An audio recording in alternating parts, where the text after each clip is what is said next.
Fisik. Assalamualaikum. Hamid. Hai, lagi ada apa nih kesini? Gak apa-apa. Katanya kontrakan baru. Jadi ya gue penasaran aja kayak gimana. Oh ya udah masuk aja yuk. Ih, Berarti ternyata room tour bagus nih. ya. Mau room tour? Mau. Oke. Ini kontrakan gua sama Mas Ade, sama Tokes dan sama Cornel juga sebenarnya. Nah ini ada 2 kamar. Kamar yang pertama nih kamar gua sama Mas Ade. Bisa Coba dilihat ya? lihat. Ih, lumayan gede juga ya. Iya, alhamdulillah. Dingin lagi ada AC-nya. Wow. Hamid, sebenarnya gue kesini tuh mau nanya. Nanya apa sih? Itu kan nanti kan kita presentasi kan. Mm-mm. Nah, kan lu bagian prinsip 4 tuh. Gue tuh semalam udah baca tuh itu. Gue tuh nggak bisa nyantol gitu loh, Mit. Tolong jelasin lah, tolong banget, gue nggak ngerti. Prinsip 4 nih. Mm-mm. Prinsip 4 tuh sebenarnya gampang. Coba kita mungkin keluar dulu kali ya buat ngebahas ini. Oke. Jadi prinsip 4 ini tentang peran dari stakeholder di perusahaan terkait. Jadi kerangka kerja tata kelola perusahaan itu baik yang dibentuk melalui hukum maupun kesepakatan bersama itu harus bersama-sama mengedepankan kerjasama yang aktif untuk menciptakan kekayaan, pekerjaan dan keberlanjutan perusahaan yang sehat secara finansial gitu. Gitu. Nah, Itu kamar siapa ya? Bentar. ini kamarnya Tokes sama Cornel, tapi untuk privacy kita nggak boleh ganggu, oke? Oke. Nah, untuk prinsip keempat sendiri tuh sebenarnya ada 6 subbab. Nah, subbab yang pertama yaitu adalah terkait dengan hak-hak pemangku kepentingan yang ditetapkan oleh hukum atau melalui perjanjian bersama itu harus dihormati. Jadi perusahaan yang misalnya secara hukum tuh kan beberapa perjanjian terkait dengan stakeholder itu telah diatur. Contohnya tentang pekerjaan, tentang tenaga kerja, terus juga tentang kepailitan, dan juga melalui kesepakatan bersama, contohnya bersama dengan supplier maupun distributor, itu harus dihormati betul. Bahkan untuk beberapa perusahaan multinasional, itu OECD mengeluarkan suatu guidelines yang disebut OECD Guidelines for Multinational Companies. Nah, selanjutnya untuk subbab yang kedua yaitu adalah jika kepentingan pemangku kepentingan dilindungi oleh hukum, pemangku kepentingan harus memiliki kesempatan untuk mendapatkan ganti rugi yang efektif karena melanggar hak-hak mereka. Nah, karena sudah dibentuk oleh hukum, maka pelanggaran hak mereka itu harus secara transparan dibuka oleh perusahaan, kerangka kerjanya seperti apa, prosedurnya seperti apa, sehingga mereka dapat mendapatkan ganti rugi yang efektif terkait dengan pelanggaran hak tersebut. Nah, untuk yang ketiga ada Bentar. apa? Ini dia sekali lagi belajar ya? Iya, karena tadi sebenarnya gue juga lagi persiapan buat presentasi hari ini gitu. Pas banget ya, untung banget lo gua. Makanya. Nah, lanjut ya. Oke. Nah, untuk yang subbab yang ketiga yaitu mekanisme untuk partisipasi karyawan harus diizinkan untuk dapat dikembangkan. Nah, kenapa sih harus dikembangkan? Karena ternyata baik secara langsung maupun tidak langsung, investasi terhadap pemangku kepentingan dalam hal ini adalah karyawan itu sebenarnya memberikan beneficial jangka pendek dan juga jangka panjang bagi perusahaan. Nah, lalu juga contohnya ada komitmen tambahan yang dibuat oleh perusahaan. Misalnya ada dana pensiun. Nah, ini harus dibentuk wali amanat yang independen dari manajemen untuk dapat mengelola dana dan juga kesempatan atau mungkin hak-hak yang memang harus diterima oleh si penerima manfaat gitu. Dalam hal ini yaitu karyawan. Nah, ini dapur di rumah gue agak berantakan, gak apa-apa karena kan ini habis jam makan siang ya. Jadi kita sering masak-masak di sini. Kadang-kadang sih nggak sering-sering banget gitu. Nah, untuk subbab yang keempat sampai yang keenam, better kayaknya nanya ke Mas Ade aja deh, jangan nanya ke gue terus. Emang subbab 4 sampai 6 bagiannya Mas Ade ya? Iya, bagiannya Mas Ade. Jangan nanya ke gue mulu dong. Iya. Yaudah gue nanya Mas Ade di mana ya? Kayaknya di depan deh tadi, nggak tahu juga ya. Mungkin nanti ada kali ya di depan. BTW lu mau minum nggak? Gue soalnya ada minum. Mau. Oh, iya. Keren banget tuh. Yaudah, sana. Itu buat Vita dong. Iya, yaudah. Gue siapin dulu ya. Dah. Nah, itu Mas Ade. Hai Mas. Halo Claudia, kenapa? Mas, mau nanya dong. Kan aku tadi udah dijelasin Hamid kan ya, yang subbab 1 sampai 3, yang subbab 4 sampai 6 kan Mas Ade. Benar. Nah, itu tolong jelasin dong, Mas. Oke. Nah, ini kan kebetulan aku baru bikin presentasinya. Emang iya, buat Mas? Hari ini juga. Nah, Coba lihat. Oke ya. Ini mungkin lanjutan dari apa yang disampaikan Hamid tadi. Nah, poin selanjutnya itu adalah gimana para pemangku kepentingan berpartisipasi dalam proses tata kelola perusahaan. Mereka harus memiliki akses ke informasi yang relevan, memadai, dan dapat diandalkan secara tepat waktu dan teratur. Di mana hukum dan praktik kerangka kerja tata kelola perusahaan mengatur partisipasi para pemangku kepentingan. Penting bagi para pemangku kepentingan untuk memiliki akses informasi yang diperlukan untuk memenuhi tanggung jawab mereka.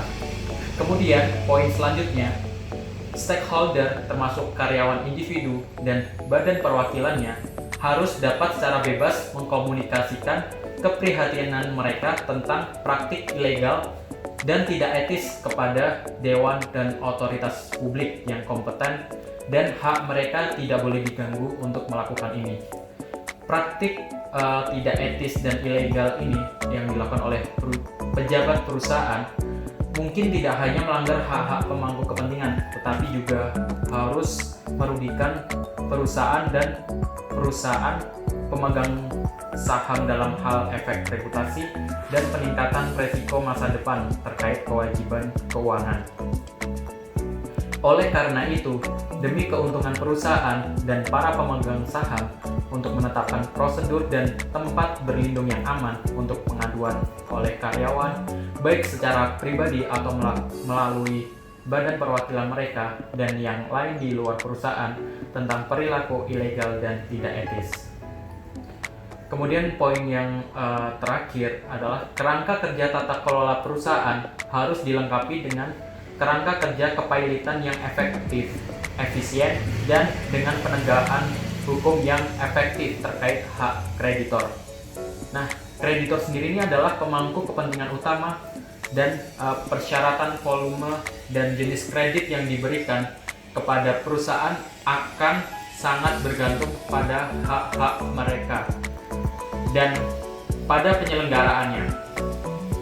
Perusahaan dengan catatan tata kelola perusahaan yang baik seringkali dapat meminjam dengan jumlah yang lebih besar dan dengan persyaratan yang lebih menguntungkan daripada yang memiliki catatan buruk atau yang beroperasi di pasar yang kurang transparan. Oke, itu aja. Oh gitu ya mas, itu berarti udah selesai ya berarti? Iya, ini untuk prinsip yang keempat udah Ada selesai. yang mau buah Vita nggak? Ih mau dong.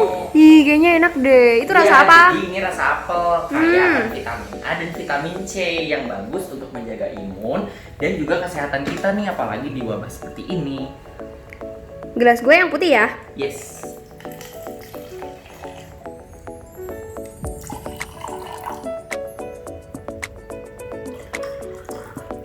Kayaknya seger deh. Yuk semuanya minum dulu. Yuk. Oke, makasih. Yeay. Makasih ya Mit.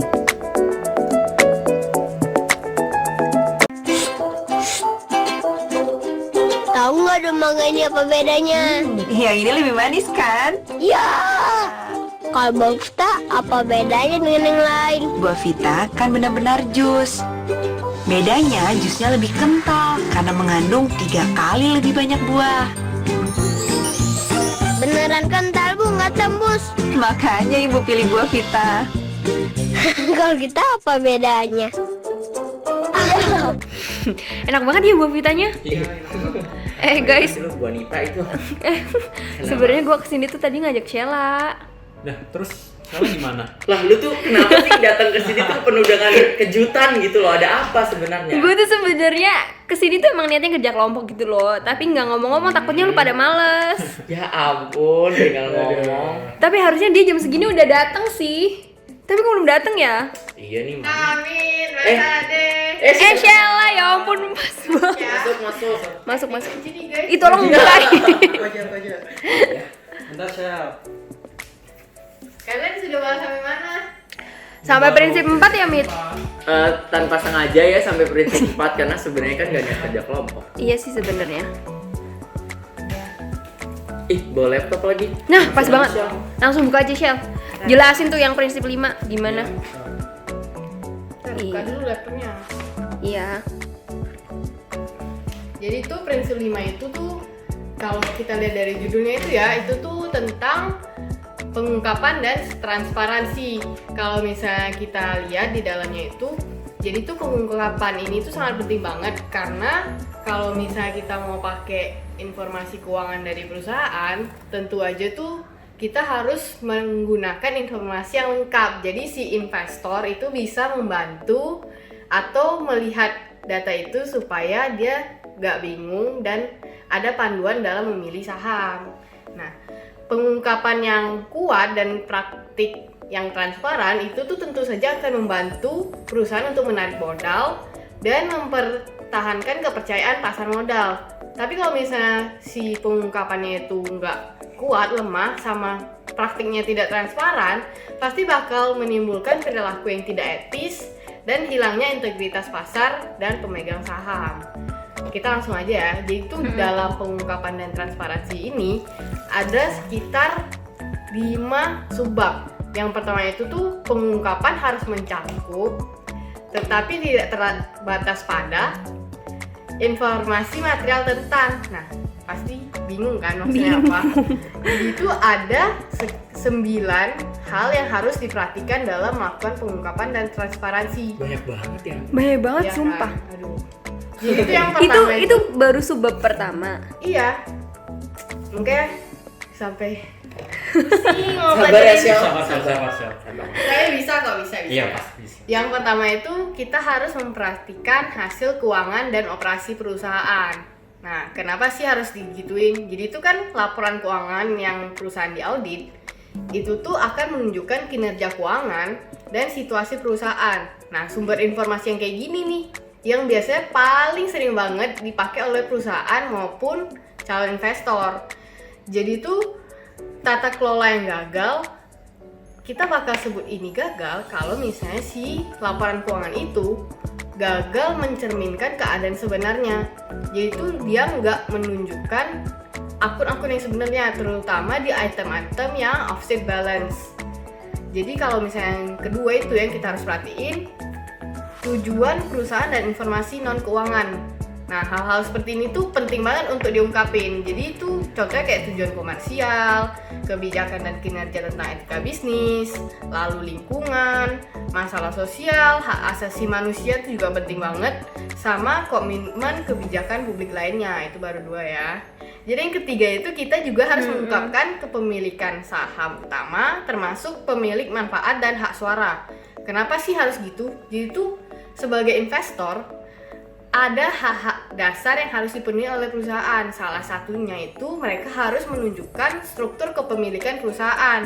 Nah, ini digunakan untuk melakukan penegakan hukum, lalu juga investor bisa mengidentifikasi konflik antara pemilik nantinya, sama juga menganalisis perdagangan secara internal yang terjadi di perusahaan. Lalu yang keempat yang harus diungkapkan yaitu remunerasi anggota dewan dan eksekutif kunci. Tahu nggak remunerasi itu apa? Enggak. Aku juga pernah Jelas. kiranya itu renumberisasi gitu loh yang bikin angka, tapi ternyata remunerasi itu tuh maksudnya kita harus menunjukkan list penggajian dewan direksi sama eksekutif kunci. Nah, hal ini tuh digunakan investor supaya dia dapat menilai manfaat sama biaya apa sih yang bakal dia dapat kalau misalnya dia investasi ke perusahaan itu. Nah, itu baru 4 ya guys. Jadi masih ada 5 lagi. Wah, masih ada 5 ya. Ya, yang kelima itu adalah informasi tentang anggota dewan, termasuk kualitas mereka, lalu juga proses seleksinya gimana, terus jabatan direktur perusahaan lain, dan apakah mereka dianggap independen oleh dewan. Untuk apa sih sebenarnya ini harus diungkapin semua? Jadi tuh investor perlu mengetahui ini supaya dia dapat mengevaluasi pengalaman si dewan direksi dan juga bisa menilai setiap potensi konflik kepentingan. Itu aja supaya dia tuh memastikan perusahaan ini tuh bakalan berjalan nggak sih? Nah, lalu yang keenam itu ada transaksi dengan pihak terkait. Yaitu semua transaksi perusahaan terutama yang material itu harus diungkapkan. Hal ini juga digunakan investor untuk memastikan apakah perusahaan itu memperhatikan nggak sih kepentingan semua investornya. Nah, lalu yang ketujuh itu yang harus diungkapkan adalah faktor resiko yang dapat diperkirakan. Nah, resiko-resiko ini tuh contohnya seperti resiko industri, resiko di area geografis, ketergantungan pada komoditas tertentu, resiko pasar keuangan seperti bunga, atau resiko mata uang. Lalu juga harus diungkapkan mengenai transaksi derivatif dan perilaku bisnis dan juga resiko lingkungan. Lalu yang ke-8 yang harus diperhatiin adalah masalah tentang karyawan dan stakeholder lainnya.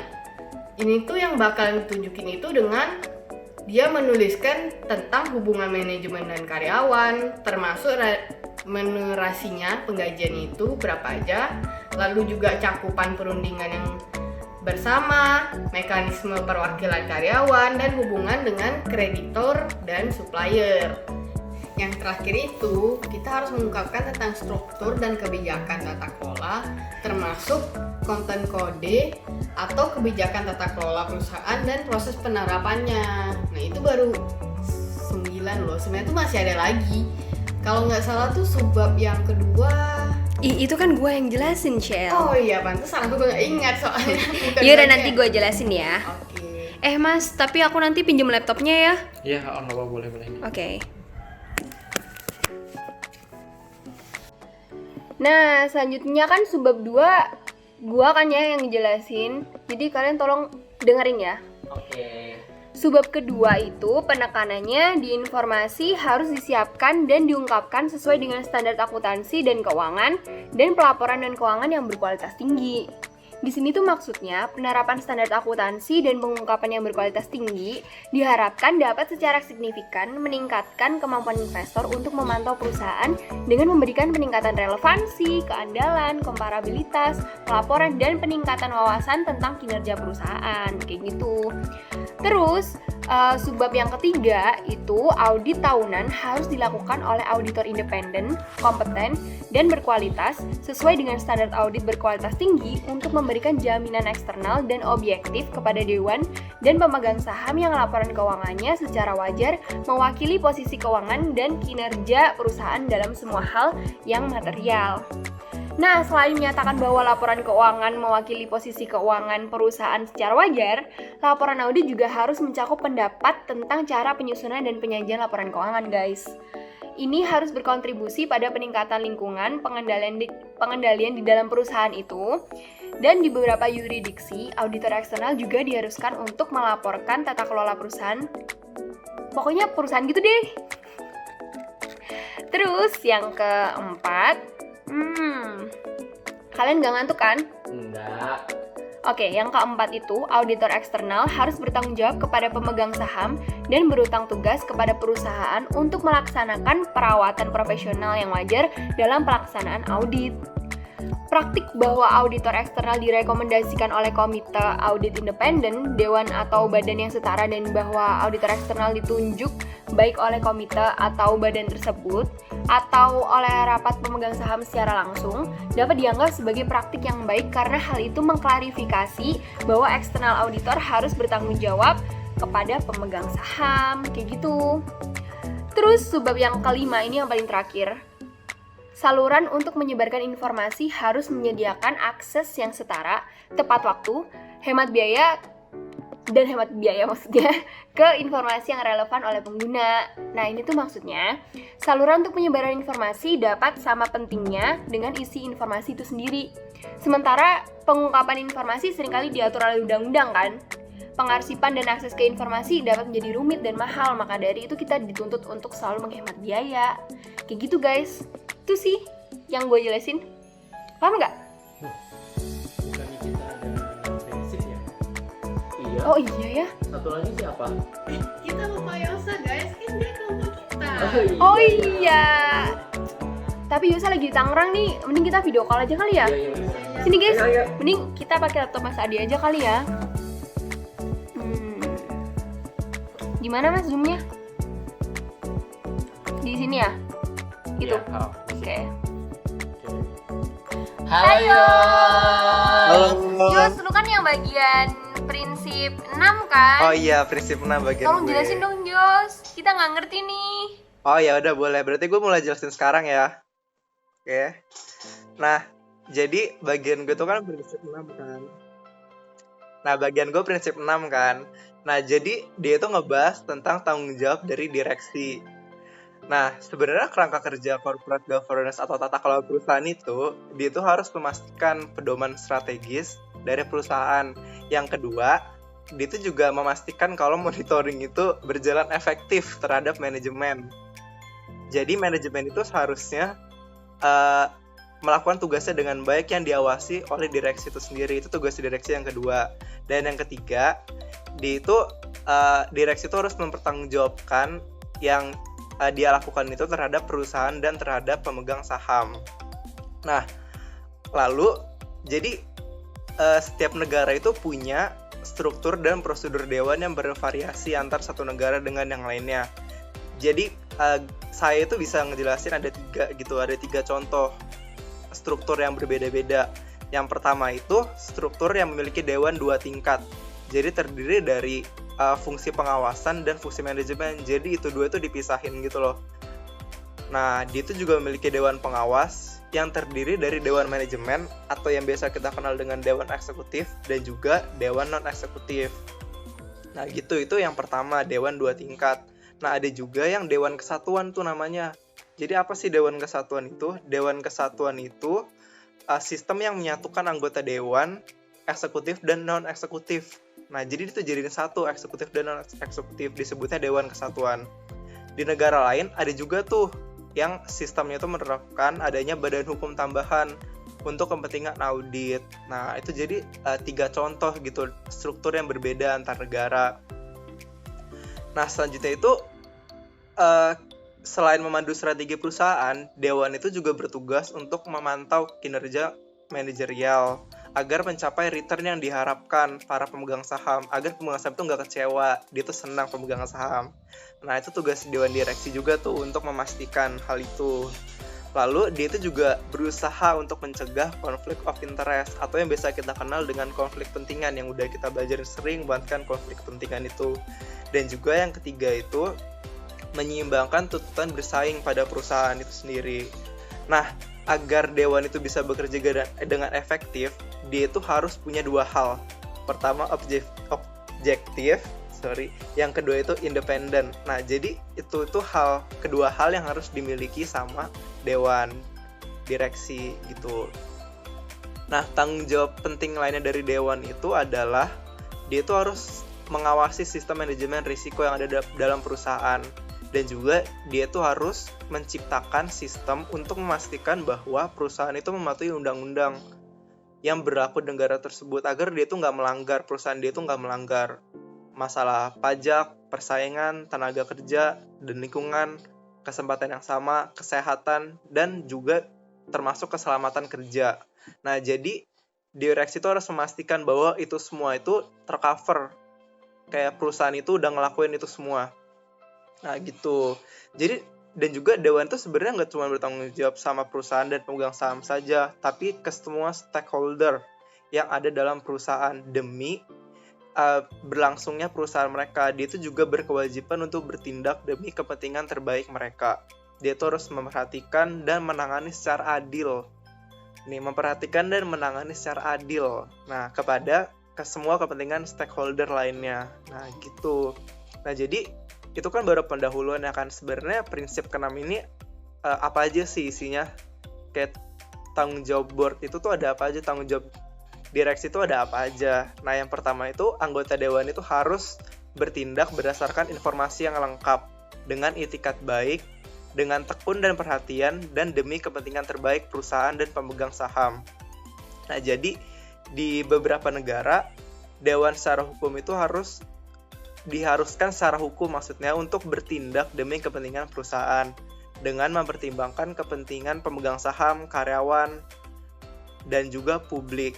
Nah, prinsip ini tuh memiliki 2 elemen kunci. Yang pertama itu duty of care dan yang kedua itu duty of loyalty. Nah, jadi the duty of care itu membutuhkan anggota dewan untuk bertindak berdasarkan informasi yang lengkap dengan etikat baik, dengan uji tekun, dan perhatian. Nah, sementara kalau yang the duty of loyalty, dia itu sangat penting gitu dalam mengimplementasikan secara efektif dari prinsip-prinsip lain yang berhubungan. Nah, ini berhubungan dengan perlakuan yang adil terhadap semua pemegang saham dan juga karyawan-karyawan gitu.